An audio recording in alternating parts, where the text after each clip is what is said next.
All right, we are live.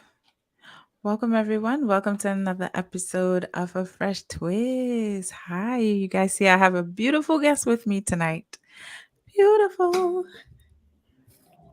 Gonna be a Hello, lovely night. everyone. It's gonna be a lovely, lovely night.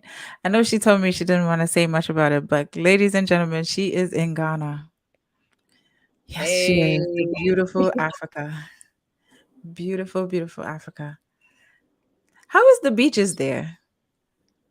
you know what? I've there's only one beach that I've been to in Accra, and it's called Kokrobite Beach. Actually, that's not true. I've been to other beaches, but actually, okay. How are the beaches? As I'm like doing it, I'm like, well, you've been here and you've been there. The beaches are great. It depends on the kind of beach like vibe you're going for. Mhm. If you want more that is like, just kind of more rustic beach, not Yeah. really beach to lay out on, but just kind of chill and eat good food. There are those kinds of beaches. And if you Okay. want like a resort vibe, there's that too with the Okay. hotel, and the drinks, and so it's just Okay. really about what you're into. There's all kinds of beaches here. But is the water warm? Well, you know what? I have to admit that I am not a water person. Oh, she's I not a do. beach. You know what? When I go to the beach, I just go to lay out and just lay. I don't go to swim. I don't go to do any of that kind of thing. But yeah, the Atlantic Ocean is here, so it's It's probably cold. It's cold. rough. It's surfing. It's surfing waters. You know. Oh, okay, okay, okay. Oh, all right. So I'm definitely gonna put Ghana on my bucket list of places to travel. Oh yeah. Oh Yeah, yeah.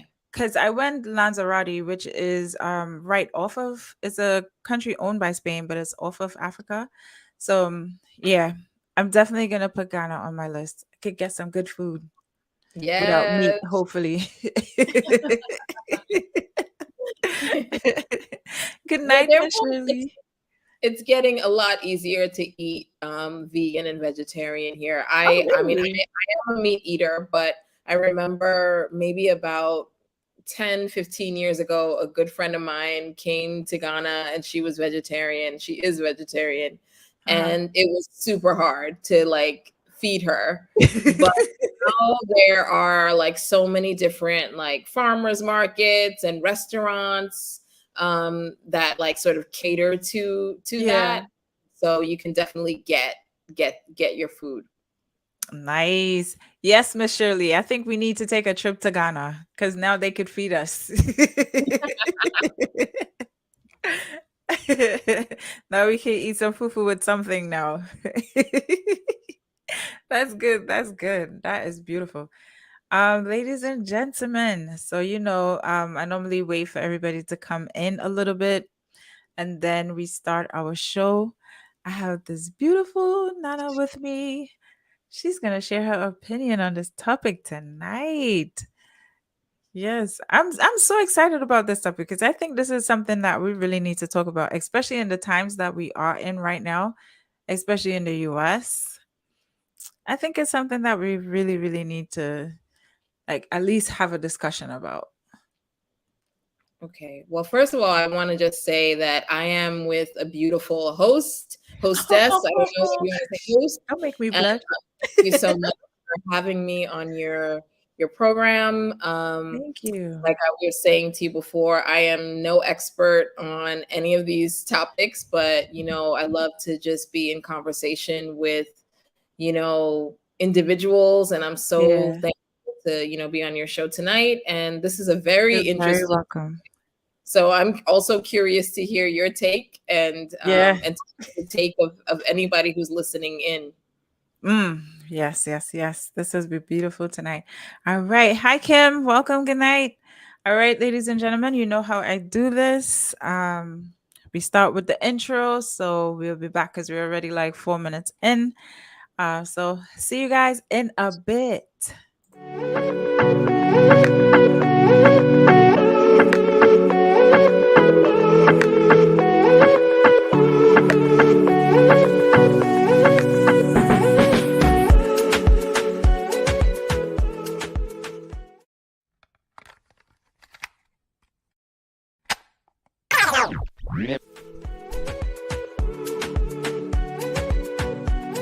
to our sponsors: Pork Fightins, Funky Fat Cosmetics, Sincerely Her Story, Bella Dynamite Accessories, Ebenezer Real Estate Services Limited, and Utopia Natural Face and Body. For more information about our sponsors, check our Facebook and Instagram at Sincerely Her Story.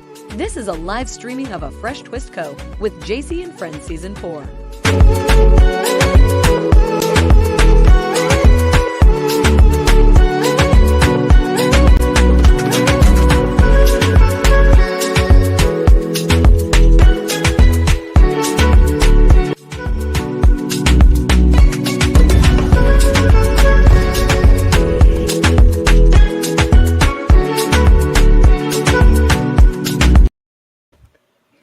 Hey, welcome back, everybody. I swear, if you don't jam to that intro, because the beat is just so amazing.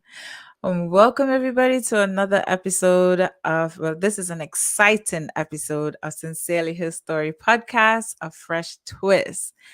Um, Welcome. So, for our new listeners, I just want to let you know what Sincerely His Story is about.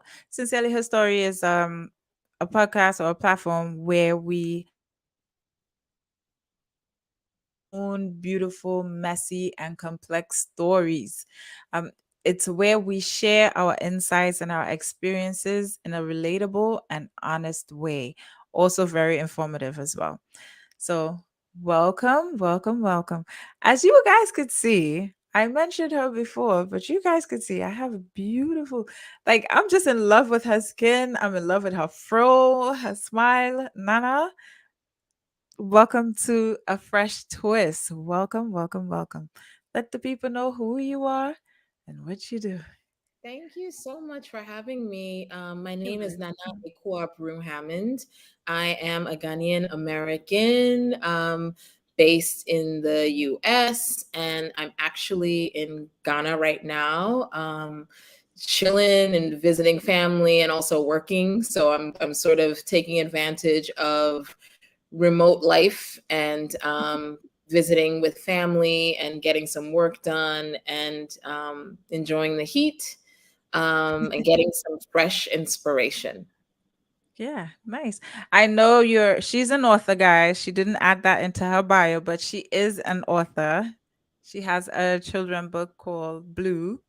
You can tell Blue, a history of the color as deep as the sea and as wide as the sky. Can you give us a little bit about what it is? Yes, actually, it is, as the title says, it's a history of the color blue. The color blue in antiquity around the Mhm. world was considered a very special color, partially because it was the color of it is the color of the heavens and the ocean, two Yeah. sort of poles that are have captured the imagination of human beings from the beginning. And so when artists tried to recreate it, they were looking for ways to make a lasting shade of the color blue. Mm. And so in that quest, there was so much beauty and also so much brutality and Wow. so much ingenuity, just as the human story is full of. So it's a quite sort of fascinating Mm.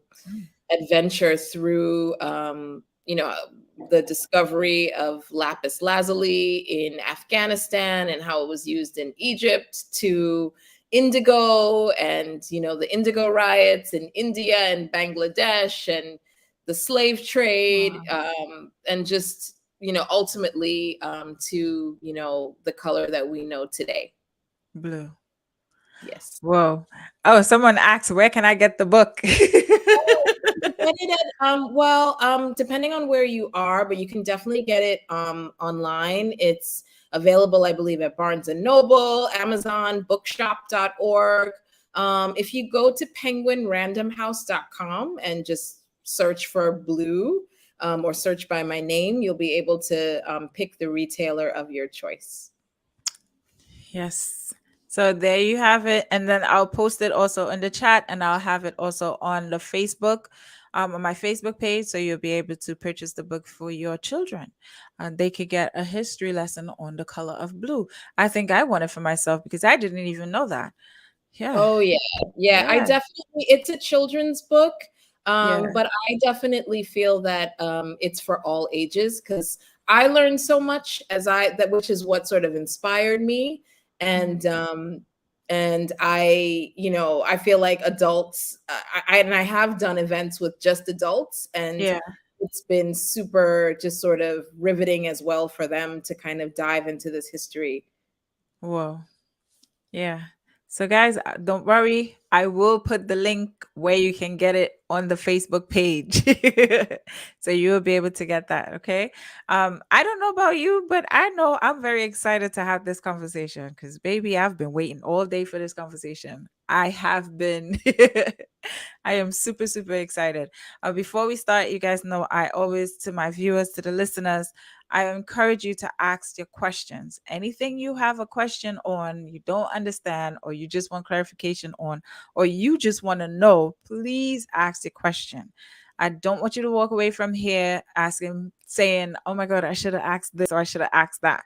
Please ask your question. I open this forum for you to gain knowledge, to gain information, to share, even share your opinions. If you have an opinion on something, you guys know I post it up, I read it, so don't be scared to ask, share, learn, or anything. This is a no judgment zone. So ask away because you know I'll read it. All right. So let's get started. So you guys know I already introduced Nana. So we'll be talking about, this is our opinion on femininity. Um, so as we know, femininity is different in every culture. Mhm. It's it's so different, but then you will think that because you're a woman, no matter where you are, femininity should mean the same thing, right? But I think it's different. What is femininity like for you being a Ghanaian woman? I like that you opened it that way because I think that femininity is something that is very personal, and Mm, it's also it's different. I think it's personal to every woman, some based on your culture, based on the yeah. family that you grew up in, based on the time that you grew up in. Because Hmm. I think what was sort of socially defined as feminine or femininity 20 years ago, 40 years ago, for our grandmothers and great grandmothers is very different from what it is today. um, Exactly. I know that for me, like, I think that, you know, I try not to, I have been blessed to have so many um, experiences that have taken me to different parts of the world. And Hmm. there have been times when I have felt it's very vulnerable as a woman by myself Hmm. traveling alone. And there have been, and I've really appreciated being in spaces where I didn't feel afraid, or I didn't feel that, like, okay, I'm a woman, there's a target on me because I'm not with a A man. man. Yeah. So I think that if you're a woman, by virtue of just being a woman, how you show up is the definition of femininity. And again, that is a definition that's different. Yeah. As we all show up differently. Hmm. I mean, I think that's just to kind of get started. I feel like it's valid how you show up. You know what I mean? Yeah, because I think for me, femininity is a way you express yourself. It's just like it's like an aura. It's like you you hold it. It's like this sacred, this very, very sacred energy that you embody, and no matter where you go, it everybody could just tell that she is absolutely in her feminine energy. Like she's walking a particular way, she's talking a particular way, she moves a particular way, and she just embraced that. But it took me a very long time to understand femininity. um because I think in my time or in my generation, we just saw women being very strong. We didn't see so much men protecting the women, or we didn't see women being soft in that sense. And I think probably the younger generations are doing the same thing. So that's why you tend to have a lot of, well, for me, I just realized there's a lot of different types of relationships where women aren't or don't tend to be in relationships pretty long because they have that masculine energy more so. They're like, we call it the Miss Independent. Okay. What do you I think about that? I think that, look, as human beings, wherever you are, like whatever circumstance you find yourself in, Hmm. you're going to adapt to that circumstance to survive. And that's Hmm. what I mean. Like, I think that these definitions of like what it means to be feminine versus masculine Hmm. are are definitions that are shifting, right? Like, Right. our grandmothers, if you ask them what femininity is, they will tell you something different Something than completely different. even what their mothers and fathers would have said. I think it's something that is if that continues to expand Hmm. and shape shift, because again, I think that if you're in a situation whereby you have to be strong and you have to, Hmm. and I don't know that that necessarily has to be equated with, I don't know that softness has to be equated with femininity, and toughness or strength has to be equated with masculinity. I think that we all have softness and toughness in us and strength within us, and I think that it behooves men to also show a softer side of Yeah. themselves. And I think, you know what I mean, like it's a fine balance where we should be able to show our the fullness of who we are, and that Mm. includes, when we're being strong. But to get back to the point I was trying to make is like, in some cases, like in our mother's generations, they projected a certain strength, and they had that's what their stories called for. Yeah. And I think that, I mean, I don't know how old you are, but I'm 44, Okay. and I know that, like, I've seen so much evolution in myself of what I thought like it was to be a woman, Mm. from like 16 to when I was, in my 20s and 30s to now. And I Hmm. just think that I think that it's just all about sort of growing into the fullness of who you are. Hmm. Um So for yeah, you, when did you first started exploring that side of you as far as embracing feminine, your feminine energy? When did you first acknowledge that? it's that's what I mean. Like, I don't know that I necessarily thought of Oh, it okay. as feminine energy. I think that when I mean, I was always a girl, and actually something interesting is that when I was growing up, my dad would always say, you know, he would always sort of present to me that, people say that girls are can't, do math, or girls can't do XYZ. And we Hmm. would have these like discussions at the dinner table about like sort of gender and gender roles, because his mom, my grandma on my dad's side, was like a staunch feminist, and my grandma on my mom's side was also like a boss. Like, she owned a business, was very independent.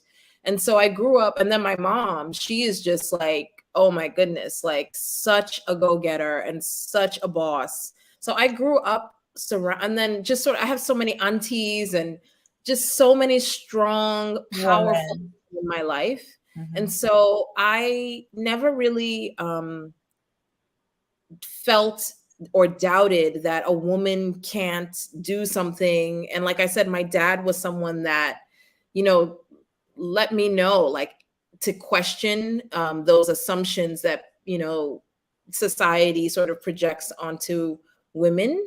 Yeah. I think that what I've found as I've gotten older, and just sort of, is that, like I said, you know, in different spaces, that sort of, the fact that you are a woman and Hmm. how that is perceived is something that is much more in your face when you, especially, like, I've traveled to countries, like, by myself, Yeah. and the difference between sort of traveling, like, with even another girlfriend or a Hmm. man, versus being alone and having that sort of, like, wow, okay, I'm very vulnerable in this situation. That is when I have felt like, whoa, being a woman can feel like a liability, right? Because it's Yeah. like, you're in a strange land, you're by yourself, and once like sunset hits, I'm like, okay. Time to get in. You know what I Yeah. mean? And I hate that feeling of, like, not feeling fully safe, Mm. just by virtue of the fact that I am a woman Yeah. in a certain space. But I would say that, like, as a female, I don't feel that, I feel like there are a lot of projections, and I don't want to sit under in that box, Yeah. because I am like I am a strong person, and I do have strong, opinions about certain things, and a way of thinking and doing and being. But at the same time, I also, you know, I am an independent person, and I Mhm. do, value independence and my, autonomy in certain ways. But I also know that in this world, you can't, everybody, we're not islands. And if you want to sort of show up in the world as, like, it's my way or the highway, Mhm. then, it's going to be very difficult for you as a person to relate to anybody, Anybody. because you're not life is about, a give and take. Life is about sort of making connections with people, and to connect, you have to you know meet someone Somebody. in the Yeah. It's the compromise. The Yeah, compromise. and Yeah. sometimes it's Kind of. not even sometimes it's not compromise, like, but you have to come to the table Yeah. and sit there, right? And so you have to meet someone. And so it may not be that you're changing your view or you are compromising something, but it is about sort of showing up. And in Mhm. showing up, you have to leave your corner to show up. You know what I mean? Yeah. Yeah. This word, I love this word, but I don't think it's explored enough. Vulnerability. What does that mean to you? I think I think when it is, there's a couple of different types of vulnerability. I'm not I don't know the definitions of all of them, but I feel Yeah. like vulnerability in relationship is, um, or a healthy vulnerability is being able to expose, the, like, what how you describe your podcast, like the messy complexities of who Yeah. you are. That's a healthy vulnerability. Of course, you have to be careful and guarded about who you expose that to, but within the context of a safe, trusting relationship, um, opening that door and letting somebody in, I think, is a healthy vulnerability. And then there's just the vulnerability of being in a space where you are not known, where Yeah. don't feel safe, and that weakness is, can be used against you, or you feel threatened. That's a vulnerability as well. But I Yeah. think that I think that it's good to, within, like, we're talking about healthy stuff, Yeah. right? Like, that's what it's all about. I think it's about just sort of exposing, um exposing yourself in an authentic way to a person that you trust so that you can grow with that person. So I like to add vulnerability and femininity kind of like the same, because I think sometimes you have to be able to, but to meet people on that side as a woman as well, you have to be kind of like vulnerable to other people so they could get to know who you are on a different aspect, if that, you know. Yeah. And it's something that sometimes I think a lot of us have trouble uh, doing. You know, we have that wall up because we have been hurt a couple of times before, or betrayed a couple of times, and we have that wall up when it comes to showing up as ourselves.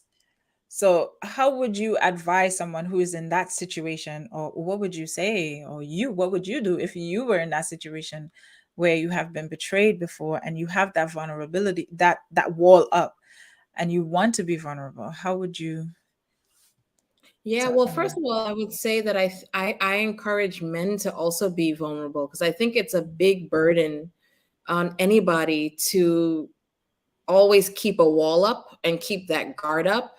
I think that's such a big burden. Of course, we have to be wise, but again, when you're in a healthy relationship, a relationship that you want to grow, you have to expose yourself fully and authentically. Mm, I am a work in progress on that, to be honest with you. It's really tough because I I am a sensitive person. And so when I get hurt, I'm like, oh, I instantly recoil. yeah. And it takes a lot to expose myself to someone. But I would just say, like, one of the big lessons that I learned is that unless you are authentic, you're not going to be able to have an authentic relationship with anyone. Mm, People are going to be dealing with a facsimile of you versus the real you. yeah. And that does not do anybody any good. You will always feel empty because you're never able to connect with someone on a very Yeah. deep level. And the person who is dealing with you is going to feel betrayed when they realize that, wait a minute, like, This is not. this is not the real person. You know what I mean? And Yeah. so when I made that discovery, for myself through sort of lots of like negative situations, um, I realized that, like, I could play that, that, like, nothing hurts me and have that wall up, or I could take a chance Yeah. and expose myself, and so, yeah, I would say, like, if you want a real, genuine, lasting connection with anyone, friend, romantic partner, anybody, you need to expose yourself, because also too, when someone is also dealing with the authentic you, Mhm. they can you're then in a position to grow, because Mm. then they're going to be giving you, like, feedback on how you're Yeah, showing up, and you can, because that's authentically you can, I mean, whether you choose to take it or not, that's another story, but then they're dealing with the real you, and person, yeah. you can then respond in a real way and grow from it. Sure. That is so true. Um, so do you think, well, for you, or do you think that someone who, say, for instance, like you said, you struggle with it, which I think I absolutely applaud you for owning that up. That's accountability, and saying that you struggle with it yourself. That's strong for me. Um, but do you think being vulnerable sometimes could even allow you to um own your body in a sense, or to become closer with your body and yourself? Yeah, I think once I because if as we're defining vulnerability, that to me really is what we're saying is authenticity. And I Yeah. think that when you're being authentic, you are you're already protecting yourself, right? Mm, Like, because as an if you're when you're being authentic, you are presenting the real way you think about something, the real way you feel about something, and you're giving the person the respect of that authenticity, and so that they can respond to you on a level that you need. Yeah. um you know what I mean? And or you've given them the tools to respond to you in the way that you need. So I Gotcha. think that all of that is important. And it's, again, it's, look, all of this is, I think this is the stuff of life. Like, I don't think anyone figures it out fully until, until you die and then you're gone. So you can't give us the final secret. But I think it's a process. It's a constant process. Like, you get Yeah. hurt, and so then you recoil, but then you realize, well, not everybody is that person, and so Yeah. you have to trust. And for me, one of the things, my faith in God is also very important, because Mhm. it's part of what helps me to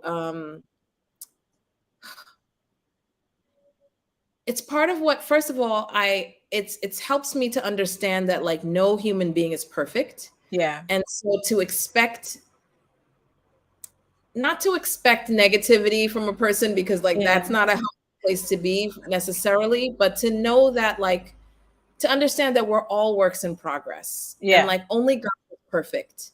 And really, only God is going to fully get you and understand you.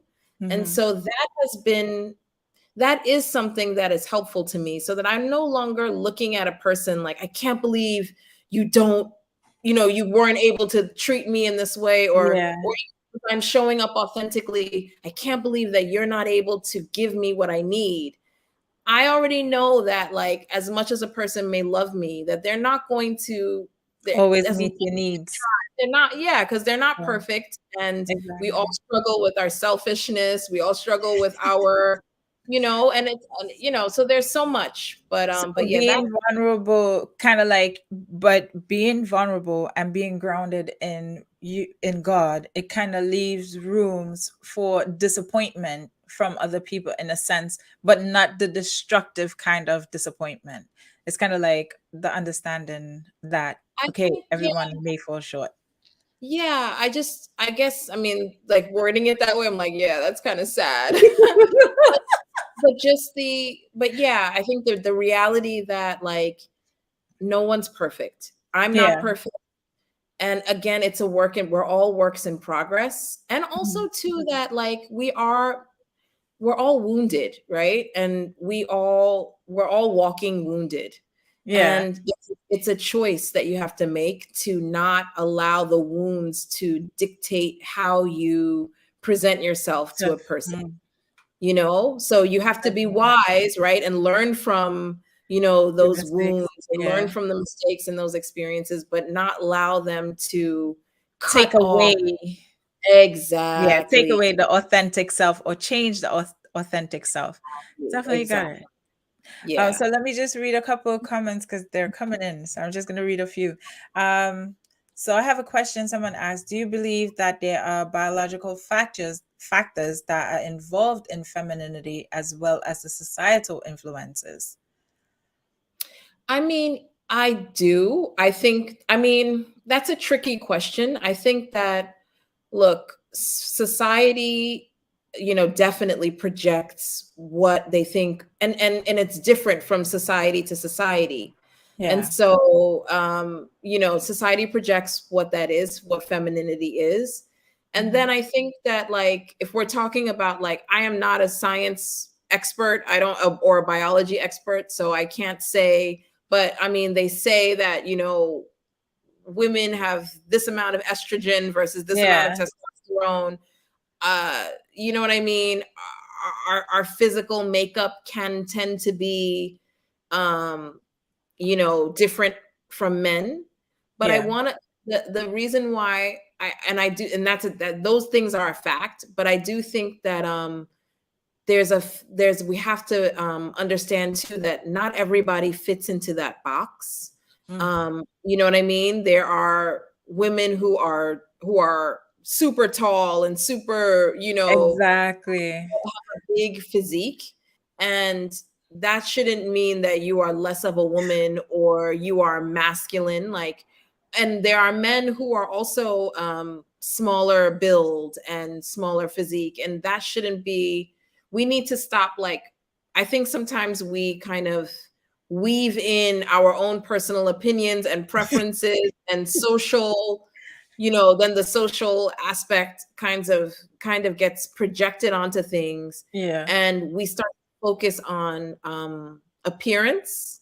Mm. And really, we need to be looking at people's hearts. You know what I mean? Yeah. And that's the struggle. That's the struggle, right, of life, It because is because we're we human. tend to judge first before we get to know the person. So I think society has a lot to play with that as well, because they make you look at what someone has or someone could bring, or who they are from just their appearance, and that's how Exactly. we're going to identify if that person is good or if that person isn't, if that person is Exactly. feminine, or you know like Exactly. some guys, I know there are some guys who are men. They are men, very much men. They don't go on any side, no feminine behavior, but however, they may move their hand a particular way, or they may deal with people in a very soft manner, and you have people calling them names because they tend to be a little more soft. And I think that's what I mean. Like, I think that's what we have to break out of. Yeah. This these There's these assignments of what is feminine behavior or masculine Mhm. behavior, because I think it's a trap in certain ways. I Mm. think it traps women into, if you are a woman who is more of a, assertive, aggressive personality, then people are telling you, no, you're acting too mannish, right? Yeah. You are a man who is, a sensitive soul, who is whatever, the stereotypes that we put on women. Yeah. Then it's like, oh, you're being too feminine. And I think that we all have, like, I think that our focus needs to be um on being on being who God created us to be. Yeah. And it is a mix of so many different things. There's so much complexity to each and every one of us. Mhm. And if we can, like I said to you, like, I grew up in a family of so many boss women. And I'm Yeah. glad that, like, in their time and in the culture, that wasn't something that was like, you know, uh certain aspects of the way they chose to move, weren't necessarily feminine behavior. But they went after things, and they built businesses, and they did things. And in Ghana, for example, like, there's the one of the sort of archetypes of the Ghanaian woman is like the market woman. And she's a Mm. powerful woman. She's a businesswoman. She is, she's, the millionaire next door, like, just sort of, and you see her, and she's like commanding. And I don't think, and there's room for that, in our society, and that's respected, and that is esteemed. And in other societies, so I think that it's so important for us not to allow ourselves to get trapped into these stereotypes, and Hmm. also give men permission to be Be vulnerable, them. right? And I think, yeah, that I love that statement. Give men the permission to be vulnerable, because if that's Absolutely. who they are, that's who they are. Allow them to be themselves. Absolutely. And I think that, again, I think that we're all vulnerable. We all have vulnerabilities, and we all have strengths.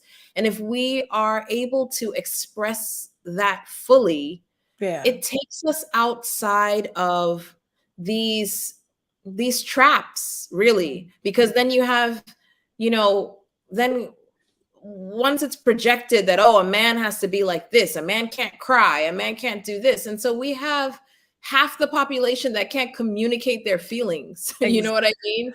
And that is a disservice to everyone. Like, if that's what we continue to promote, like, this is what a man should be. A yeah. man, has to be this sort of impenetrable, implacable, insensitive, hard, tough being, then we lose the the ability to communicate with this person authentically, and they also lose the ability to express authentically, and then they express in maybe Other harmful ways, ways. And unhealthy ways. and the Yeah, same thing with women, right? Like if yeah, we are trapped into, a docility, the stereotypes that they put on women, yeah. like you have to, you know, be this docile, silent, fragrant being, you know what I mean? And then you also lose what a woman's perspective, a woman's observations and on things. So Yeah. I think we need to yeah, like we need to really sort of interrogate those things, and Or also like change the perspective of that. We should try to change the perspective of how we yeah, see and I think it's yeah. emotions. Yeah, and I do think, again, like so much of it is tied to culture, Hmm. because if you go from culture to culture, it's, yes, there are some similarities, but there are also differences. And so then you start to see, well, it's how one society versus another That's society society. wants to do things. So I don't know. I don't want to get locked into that. Yeah. Nice. I like that. There's something you said then. I'll come back to that. Let me finish reading this. um, I have somebody said, for me, I guess femininity is embracing who I am as a female and exploring all sides of me, standing up for what I believe and allowing my emotions to flow in any which way. Yeah, that's basically what you said as well. Owning your emotions and um just letting it flow how you feel. If you feel like crying, cry. And somebody says, the ancestors always had the belief that femininity was the godhead across all cultures. Um, that was the bearer of life, the educator, the strength of the home. Everything was centered around her. Nothing existed without her. The man was always the provider. That's an Mhm. interesting way to see it. Yeah. I think yeah, I mean, when you look at different societies, I think it depends, right? Like, Yeah. certain societies are matriarchal, and Yeah. there it was sort of centered around the woman, and The certain woman. societies are patriarchal, and it's centered around women. And I think that, so we're in an interesting time and space right now, because societies are not cloistered in the way they used to be. We're not Mm. secluded anymore, right? Like by force and by fair, we're all mixed together, right? Like Yep. whether it's through travel, we're exposed to different ways, and so we take some we've sort of been sort of muddied, if you will. We're all kind of mixed up. Yep. I think that it takes us back to a fundamental respect for each other and what each other brings, Hmm. as human beings. I think that's where we need to be, because I think that if we love and respect each other, we are not going to look at someone as less than. We're going to respect the contribution that that person can make. As women, men are going to respect who we are and what we bring Yeah. to the table. And so we wouldn't be in this situation whereby, like, women are not getting the education, or women are being, abused. Um, you know? Yeah. That was very deep for me. I had to let that one sit with me. Whew. But also on that issue, I think somehow society has created women to kind of like hate women. I don't know where it started or how it started. Maybe that could happen as well during I guess when we were coming out of slavery or in slavery, where they would depict the lighter skinned woman to be more beautiful than the darker skinned woman. And we just kind of, it just went on where we just hate women, period. And in that behavior, I think sometimes the perception changed in that, the lighter skin, the perception changed where now it's just women hating women. Do you think, or how now can women start embracing other women? What is I, something that you would advise on?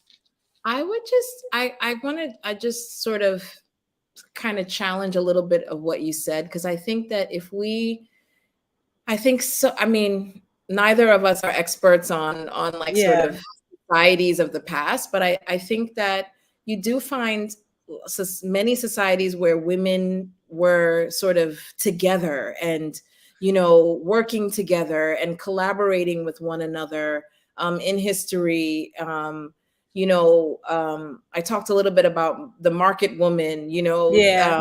Sort of archetype and iconic market woman in this sort of context of Ghana or West Africa. And these are really societies that are run by women. Like the markets are run by women.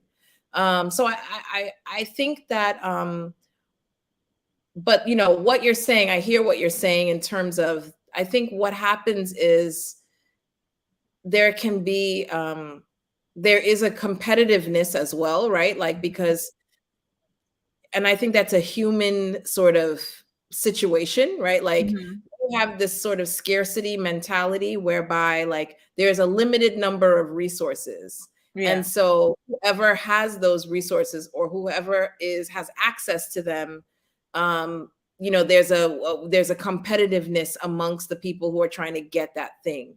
And so Mm. if two women are competing for a man, for example, and the man is looking for the most beautiful and society is saying the most beautiful is this, Hmm. then there's a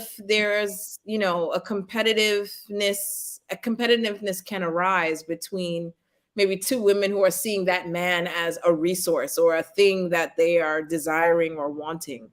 And I think that look, like I said, competition and those kinds of things are have been happening like since creation, you know what I mean? So it's that's a more complicated question. And when we throw in what you spoke about specifically, like with colorism, Yeah. that a lot of that is due to the lie of white supremacy. And so Hmm. anybody who is closest to that look Look, is yeah. considered a prize.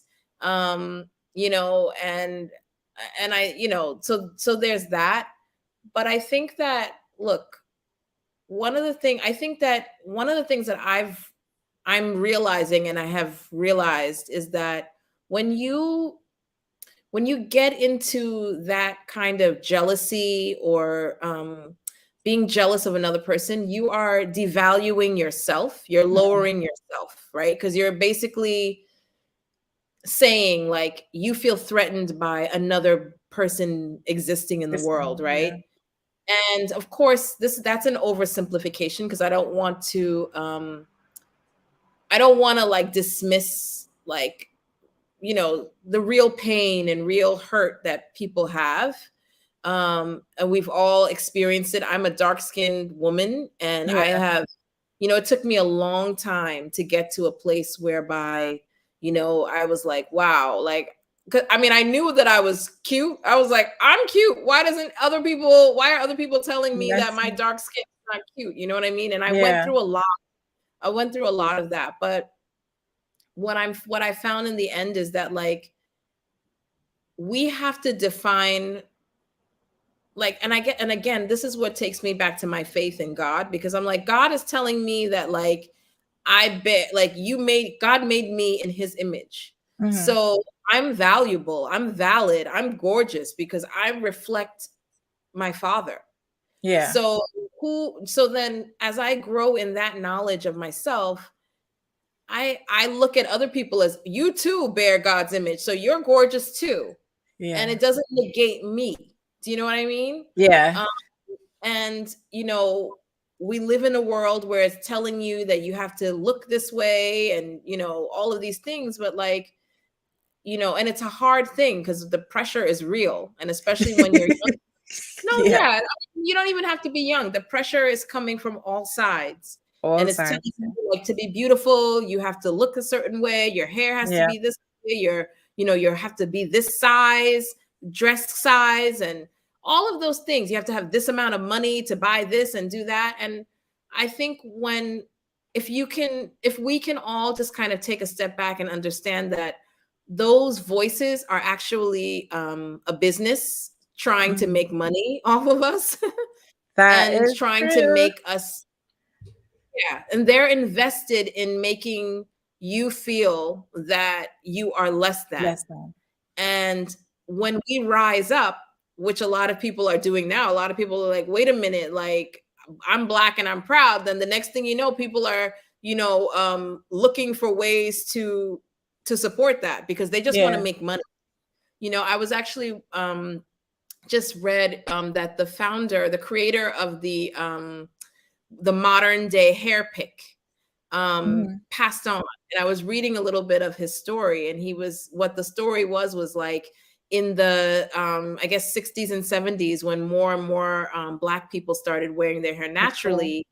And he was a barber, and so he didn't have the tools. And somebody had come back from Nigeria with a comb similar to the pick, and was like, this is what they're using over there in Nigeria. And so he created the hair pick. Yeah. Oh, And wow.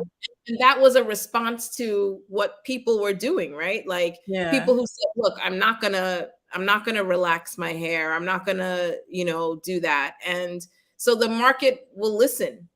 But we have to come to a place for ourselves that we're beautiful. We don't want, to make ourselves lighter skinned if we're not. You know what I Yeah. mean? We don't want to do whatever. And I think as we build that confidence for ourselves, then those They voices can't tell will us change. anything else. Yeah. Yeah. That is so Then true. That is so true.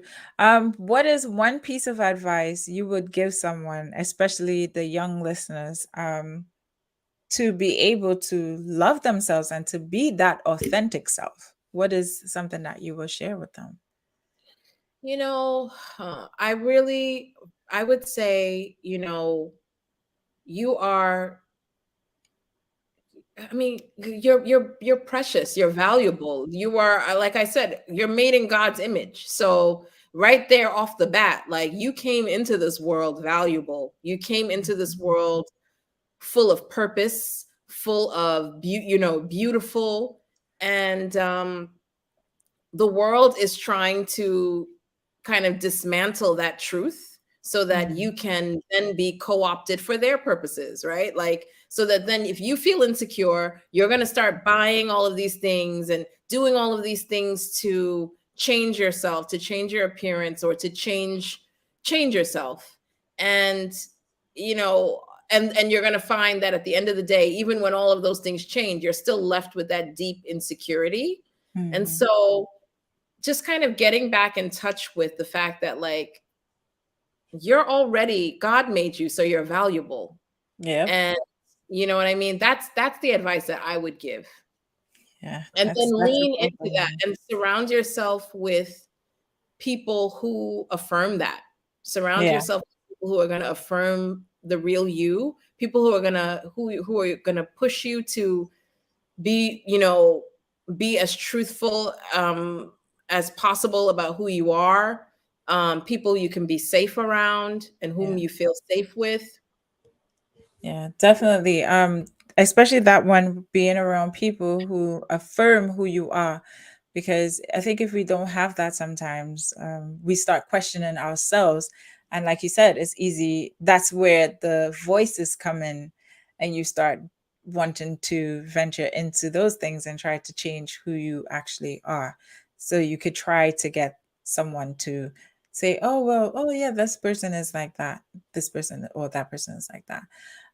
This was a very interesting conversation for me. I enjoyed every bit of this. Um, for me, my takeaway today, my takeaway is do not suppress your emotions. Once you start doing that, or you start um suppressing parts of you, you're literally taking away your authentic self. You really are taking away your authentic self, and you're not allowing people to meet you exactly how you are. Yeah, and that's a beautiful message. That is. Let me read some. I said I was going to read some comments, but let me just go through some real quick. Brahma said, being vulnerable open ones to growth. However, there are some parameters that need to be guarded, especially emotionally exposed. Yep, I agree. I think I asked that question. How can we teach young women to tune into their feminine energy and use it to their advantage? Oh, how can we teach young women to tune into their feminine energy and use it to their advantage in a male-dominated society? Mm. That's a very interesting question. I think it's so interesting because we are in a male dominated society, Mhm. but we're finding that traditionally, skills that are traditionally more associated with women, communications, Mhm.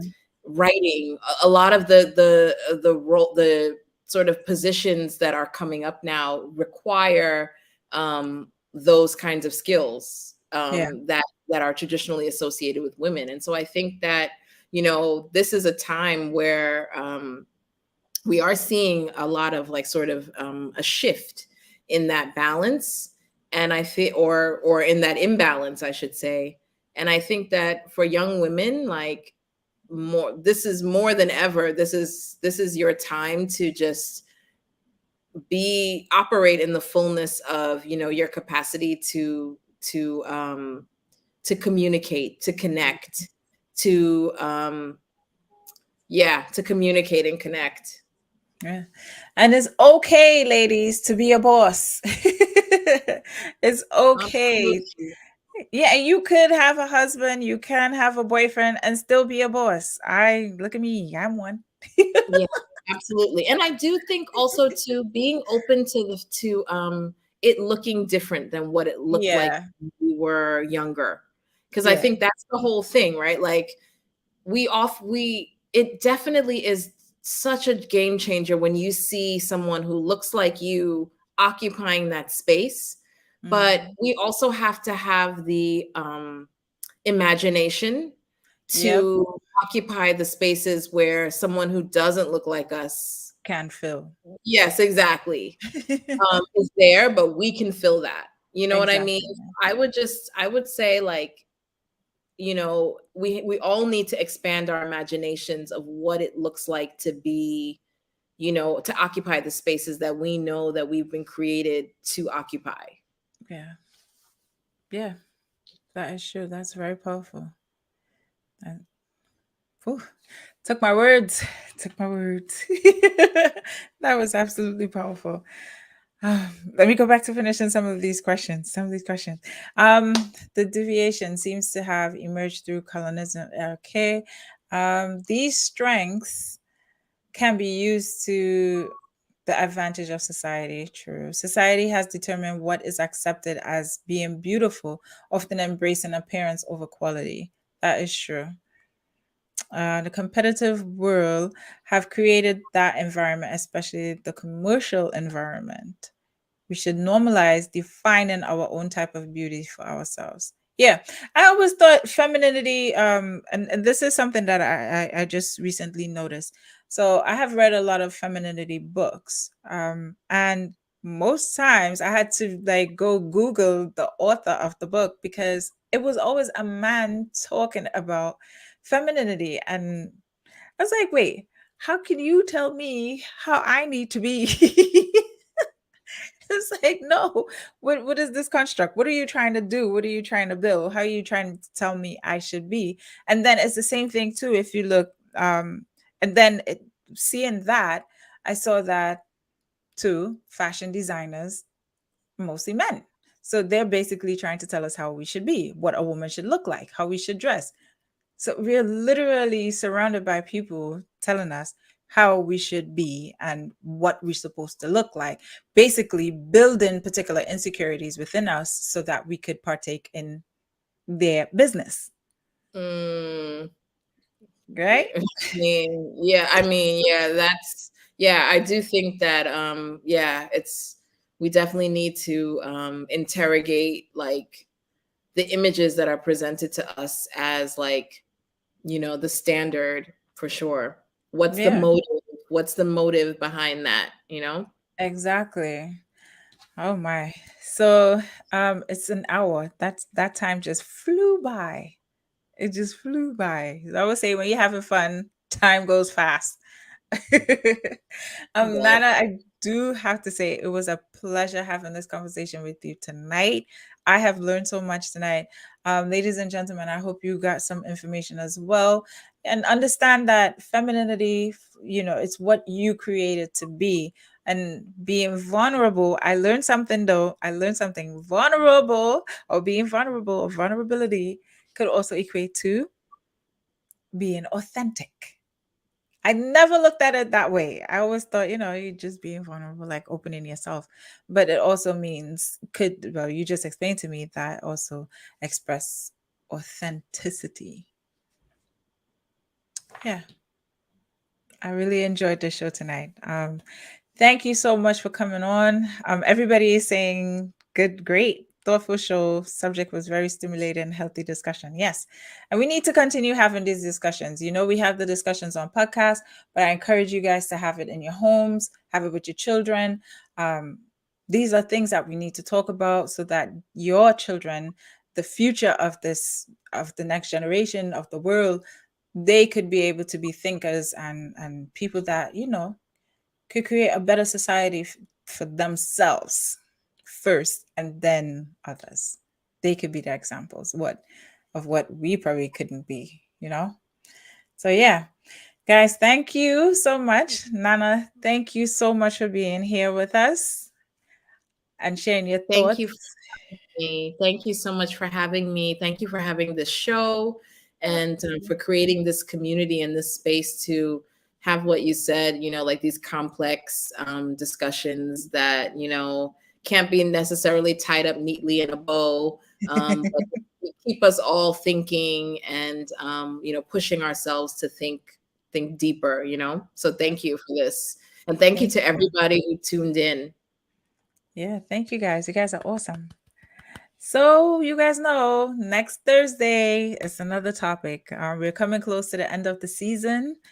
But yeah, next Thursday we will have another session. So I'll see you guys next Thursday. Do have a great night. Be safe, and we'll see you soon. Good night.